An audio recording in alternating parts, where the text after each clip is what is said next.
All right, back at it again. We got another video dropping, reacting to it live on stream. Then I'm also going to post it on my YouTube channel. Reacting to Steven Crowder and Marc Lamont Hill. It's crazy. The one of the ways that I kind of started getting engaged into politics is by watching "Change My Mind" by Steven Crowder. Now, I think what was it a couple years later after I graduated. I mean, I've graduated a while ago, so years later down the line, now finding out after becoming a more intelligent grown man, realizing that Steven Crowder is a bot. It's kind of a full circle moment, right?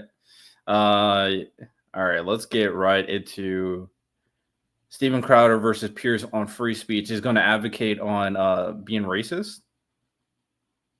Where's Marc Lamont? Yeah, I just care about the Marc Lamont Hill showing up. All right, let's dive into it. Okay, Marc Lamont Hill, welcome back to Uncensored. I saw your reaction in another podcast I think you did, where you were pretty aggrieved at what you thought I was trying to do there. And just to reiterate to you, in the moment, I was trying to expose her cowardice. And I listened to what your impassioned immediate response to my challenge. And I immediately realized this would not be a smart thing to do. It certainly wasn't premeditated. It certainly wasn't. I'm going to say something. I get 100% why Marc was upset. I'm not upset on what Piers was trying to do. I think it was pretty clear. He wanted to expose her to the entire world. So I'm not mad at Piers trying to do that. I'm truly not upset that Piers was trying to do that. But I understand why Marc was. So that's just my 2 cents. From anything other than a place of you are an unashamed racist who says you say this word all the time, including to black people. I bet you don't. And he was just saying this to be performative. Let's see if I'm right. And, with hindsight, it was a little ill-advised, but it wasn't me trying to be theatrical or get a viral moment, just to reassure you, because you and I go back a long way. I wouldn't want to deliberately put you in that position. And you very quickly responded and made me immediately realize the peril of potentially doing what I was trying to do. But in relation to what Steven Crowder says, now look, a lot of what Steven says, I agree with. I do think we've got to a weird place in society where words and language have been ridiculously over-weaponized and used to cancel people and ruin their lives and so on. I agree with that. But I also think there are certain things and words and phrases which have been accepted by society for quite some time now to be completely unacceptable. And one of them is the N-word, particularly when it's used against black people by white people. Right? So here's my 2 cents in regards to that, right? I've talked about it on my podcast before. Make sure you guys go check it out, Purple Political Breakdown. And basically, I'm going to say it like this, right? I was on Wick's channel, and we were discussing the validity of using the N-word and how it relates to the idea, quote on idea of free speech. And I hold the principle that words have value and words have meaning. And when you use a word, it has intrinsic value, whether it's something a little bit more substantive to insinuate a type of point or trying to give a type of command, or it could be something as simple as trying to resonate with a type of meaning that is not, obvious towards the general people, like something cultural, for example, right? And for me, when it comes to my upbringing, I don't find using the N-word has any inherent value to me. I think for the most part, the word creates more damage than, approval. Even when people use it in different contexts, other than like the friendly way of using it, usually it's used in a pretty negative way, even when it's kind of used in these kind of circumstances that people think is a negative interpretation of being black, right? So I make a concerted effort not to use that word. Same thing, I try to make a concerted effort to not cuss.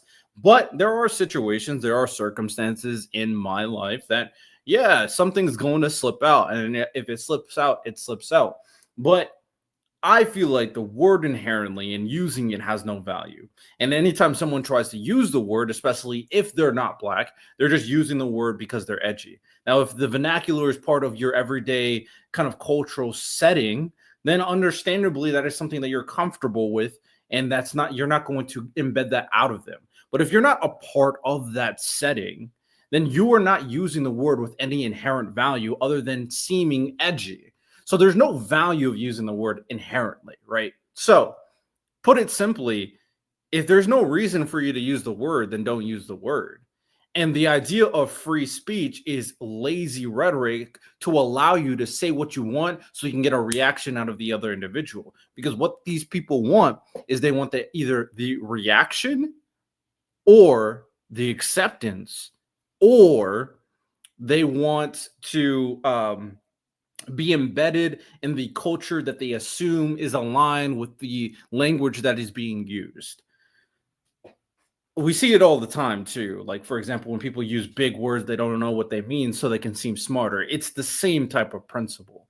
So simple as put it, I don't use the word. I don't try to use the word at the very least. I don't think there's value of using the word for the most part. And people who want to use it just want to be edgy. Right. And this woman, the way this Lily Gaddis sort of proudly giggled her way, talking about how proud she is to say it and so on, I found completely repellent and disgusting. But in terms of what Stephen said about, this is heading to a dangerous area if you weaponize words generally, is he right? In the abstract, sure. I mean, I think if you weaponize a bunch of words and people don't have the safe space to say what they want or say what they believe, it could be a very dangerous space, because what I find to be offensive, you may not. What I find to be extreme, you may find to be moderate. What I may see as outside the proverbial Overton window, you may not. And so you never want to get into a place, to use Stephen's language, where we're just doing the linguistic whack-a-mole. I agree with that wholeheartedly.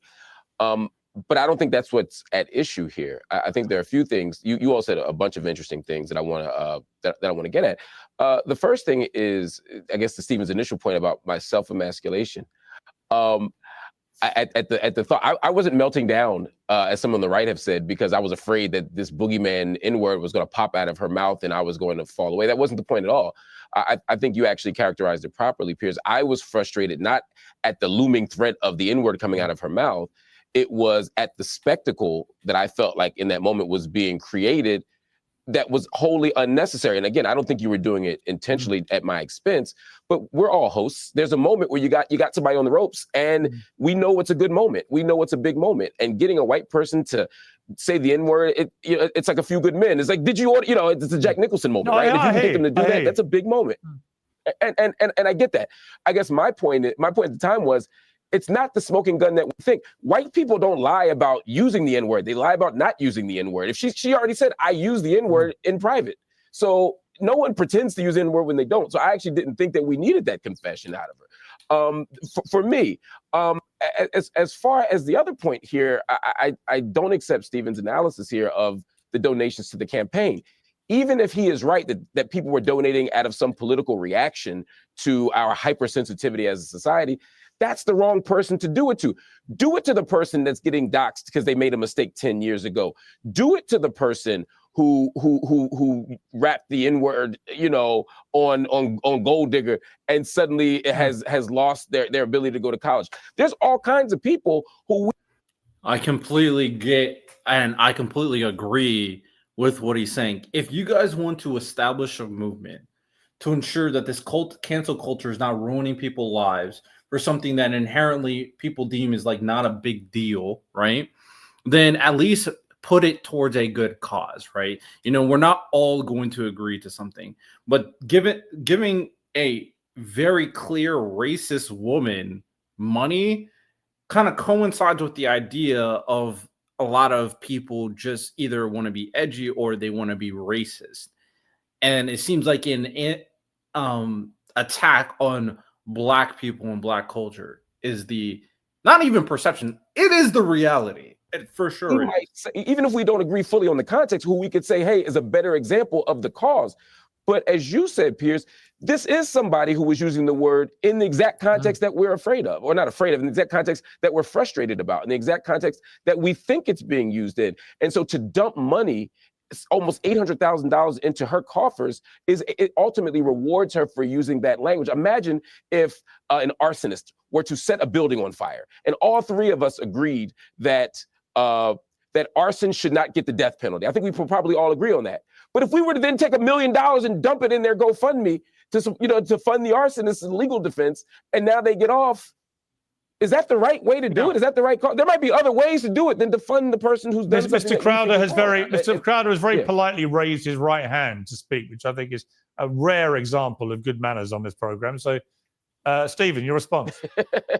Well, it's the Canadian. I mean, actually, Dr. Hill and I have go a while back on Fox News. And like I said, he's always been a gentleman. And I do accept I saw him on a podcast later explaining that he didn't know who the guest was going to be. This is after the fact. And I have a much greater understanding now. I also get it. I will say, great, now do stabbing. And I think I know what the answer is going to be. Can we both, if we want to find common ground here, agree that, yeah, we really find ourselves at a weird point in this country when a bunch of people are giving to a lady who yells the N-word at a 5-year-old, and a bunch of people are giving to someone who is famous for no other reason than allegedly stabbing an innocent person? I know that we'll say it's because innocent until proven guilty, but this is the information that we have on both of these scenarios at this point in time. And what I'm discussing is the prescription moving forward. And one final thing. Here's the point that I was making that you didn't show in that clip too, was saying that it's racist for someone to say they would prefer to live in a predominantly white neighborhood, or they would prefer to live in their neighborhood, which is not black, I believe is what they said. And I don't. That definitely is racist. He is correct. That is for sure racist.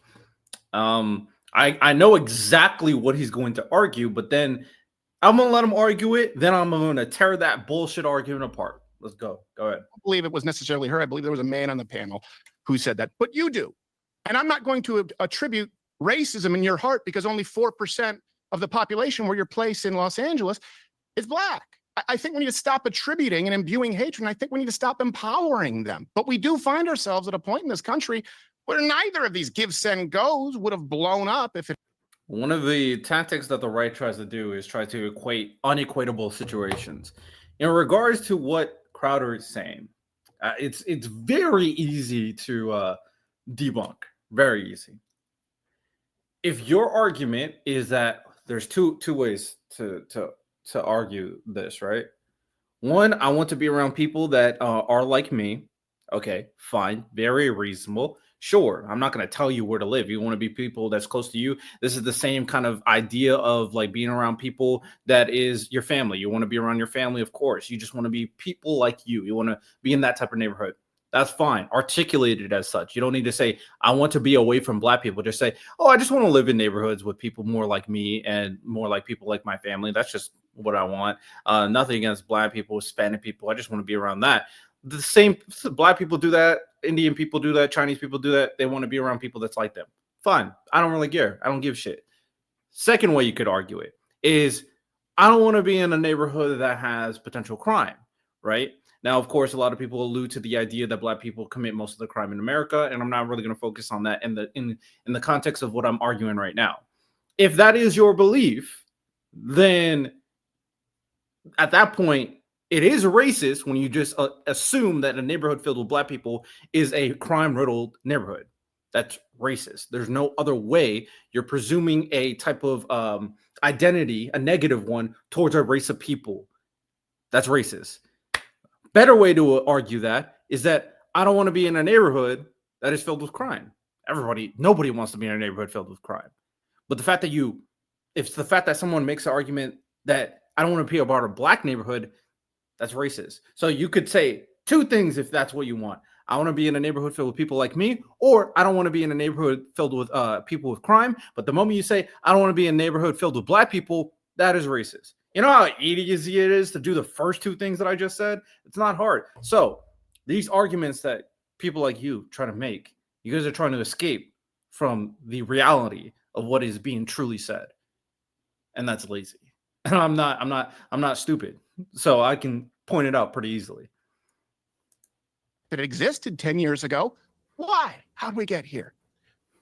I actually, well, Mark, I'll get you to respond. I have to say, in a way, completely different scenario, but how we got here, I think the same blame can be attached to how we got here to what is going on with the reaction to Joe Biden's health news. I made a point last night on X when that story broke. I was staggered by the instantaneous mockery, abuse, glee, ecstasy, desire for him to die that poured out in response to my tweet revealing this news about him having aggressive advanced stage 4 prostate cancer metastasizing to his bones, which is clearly an incredibly serious situation for a man of his age. And I just made the point that the guy served his country for 50 years. Whatever you think of it, this is the moment just to wish him well, isn't it? The answer was no, and has carried on being no for the next 24 hours in the most stunningly abusive, horrific, ghastly manner, totally inhumane to me. And I think the common theme, Stephen, of the two things is social media. Social media has, I think, inflamed social and racial tensions to a point where people just don't think the normal rules of society apply. They can be as disgusting and inhumane and racist and sexist and whatever they want to be as they like, with no accountability in almost every case. And we've become almost neutralized to that kind of thing. And part of the problem is that when people like you and me, and Mark, I'm sure, launch staunch defenses of the right to free speech, the wrong ears take it as the right to be openly racist and all these other things with no accountability. They misunderstand what free speech actually entails. It doesn't mean you're never going to be held accountable for what you say. When Shiloh Hendricks said that she said the N word, whatever, this was her right to free speech. Yeah, but everybody else has a right to hold you accountable for it. And it's the second part of that equation, which is, I think, important. So, Stephen, your response to my thesis. Yeah.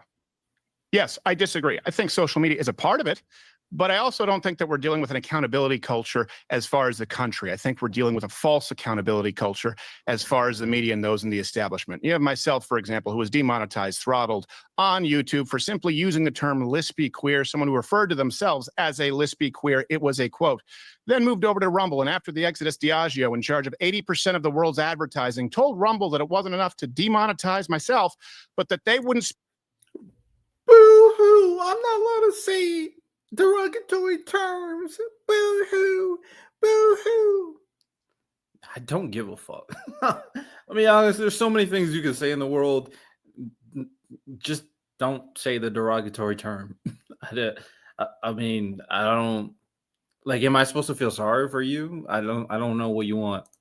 Spend $1 of advertising on the entire platform, an alternative platform to YouTube, unless I was removed. You've had entire governments try and remove platforms for freedom of speech. This is not the accountability that people in the streets are calling for. What is being called for example, from people in the media, is a lie. They would rather hear a lie than the truth. And so you have people checking out. For example, someone's afraid to say, could be my black neighbors, but it's anecdotal. I'm not supposed to say the black friend thing. Move to the same neighborhood I have because it's safer and there's a stronger sense of community.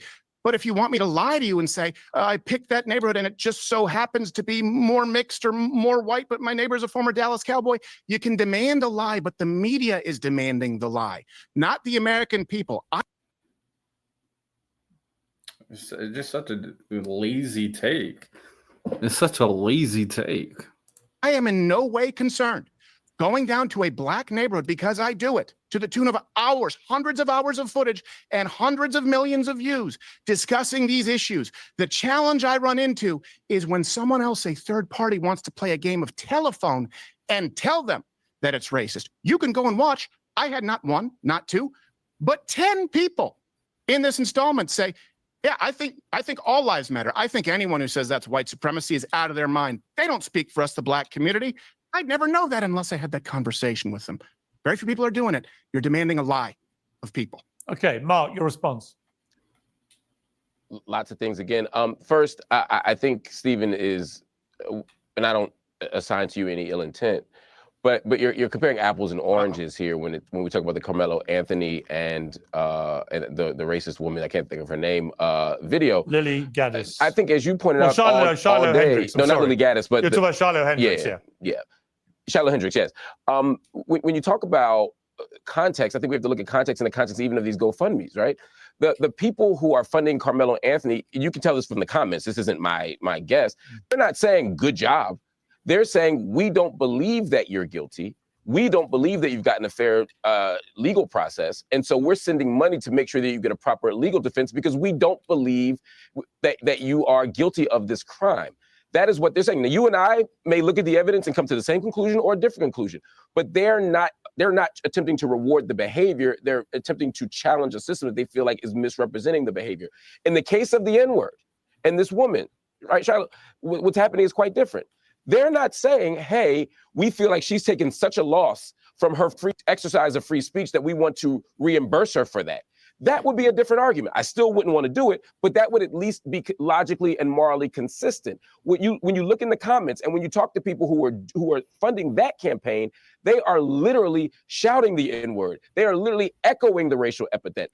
And that is different. That's why I say, if this is really going to be a First Amendment cause, again, and not the lie that you're talking about, then let's invest in actual First Amendment causes and not this. And to your second point, I agree. And then I got you wholeheartedly. I mean, there's absolutely nothing wrong with making decisions about where you want to live.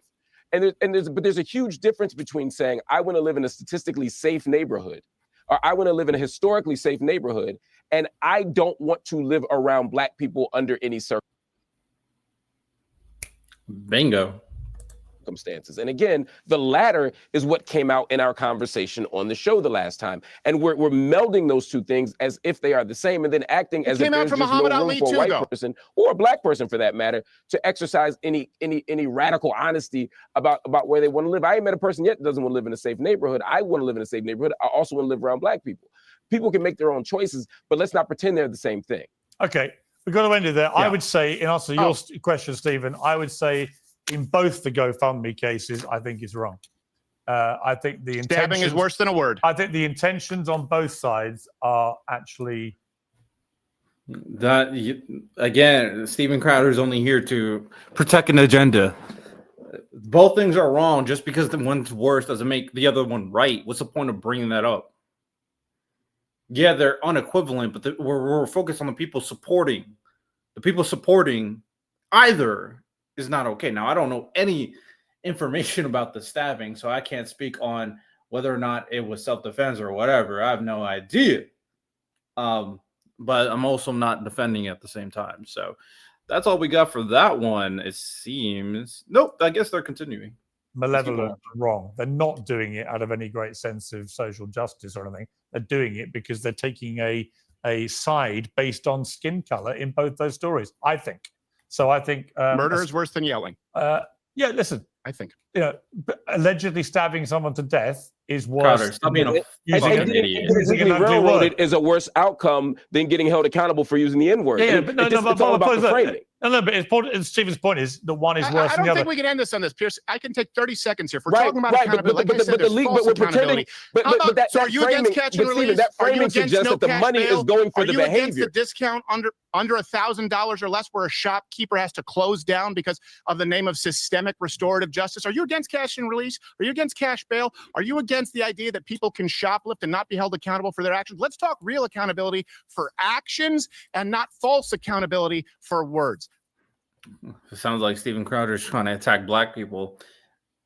The truth comes out. Let's hear it. Let's just see it. I believe that stabbing someone is worse than saying a word. Both are bad. Me, Mr. Traditional. You know what? Okay. Let me respond to that. Let me respond to that. Quickly. Because again, that is a disingenuous framing. No one is arguing that stabbing someone is better than using the word. My point is our response as a community to the stabbing is not to say, great job. Our response is, this was awful, but let's find out what really happened. No one is saying on the other side of this issue that N-word thing is awful, but let's hold this woman accountable, but let's not go too far. And if they are, I'm okay with that. But it's not apples and oranges. No one is saying what that woman did is worse than that kid getting stabbed. They're saying that the story of the stabbing hasn't been told well or properly, and we want justice for everybody. And to answer your cash bail, yes, I'm against cash bail, but I don't believe but I don't believe that's the only way to hold people accountable. You can hold people accountable without cash bail. I've got to leave it there, not least, Mark, because I'm worried about what you're doing to your ear at the moment. There's clearly an issue, a malfunction. My microphone fell out. And there's something, it looks like you're basically gouging your own ear out in horror of what's happening on screen, which I know is not what you're doing, but it's a worrying optic for the viewers. Guys, I really enjoyed that debate. Thank you very much. Appreciate it. It wasn't much of a debate. You stopped it before it got interesting, but you know, it is what it is. Yeah, I mean, not much to say about that one. Let's move on to what I got next. Hopefully I can get this finished before 11, so I can go to the gym. No, the gym closes at 11. I need to get this done before. No, I don't have a lot of time. I probably won't be. All right, whatever. It is what it is. We rock. Let's go to the next one.